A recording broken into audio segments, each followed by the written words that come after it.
A taste of delight, almond tea bread. Almond tea bread, it's a real treat. This bread is soft and moist. The almonds add a lovely crunch. It's perfect for a tea party. Or, enjoy a slice with your morning coffee. You can make this recipe easily. Let's gather our ingredients and begin. Here's what you need to make this delicious bread.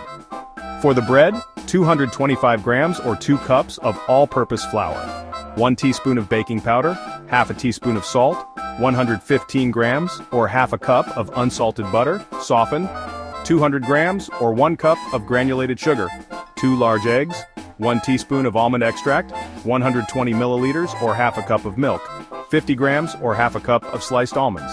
For the glaze, optional, 100 grams or half a cup of confectioner's sugar, 1 to 2 tablespoons of milk, a quarter teaspoon of almond extract. Preheat your oven to 180 degrees Celsius, or 350 degrees Fahrenheit.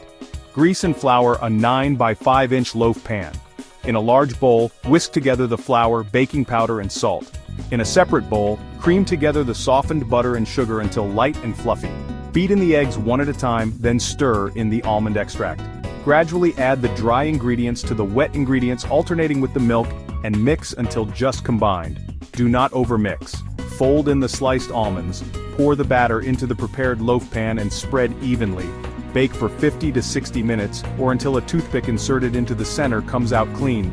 Let the bread cool in the pan for 10 minutes before inverting it onto a wire rack to cool completely. While the bread is cooling, you can make the optional glaze. Whisk together the confectioner's sugar, milk, and almond extract until smooth. Drizzle the glaze over the cooled bread.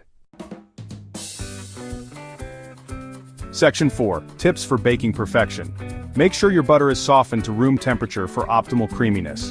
Don't overmix the batter after adding the dry ingredients, as this can result in a tough bread. Check the bread for doneness early. Ovens can vary, and you don't want to overbake the bread. Let the bread cool completely before slicing to prevent it from crumbling. Section 5. Storing your almond treasure. Once the bread has cooled completely, wrap it tightly in plastic wrap, or store it in an airtight container. It will stay fresh at room temperature for up to 3 days. For longer storage, you can freeze the bread for up to 2 months. This almond tea bread is delicious on its own, but you can also enjoy it with a spread of butter, jam, or honey.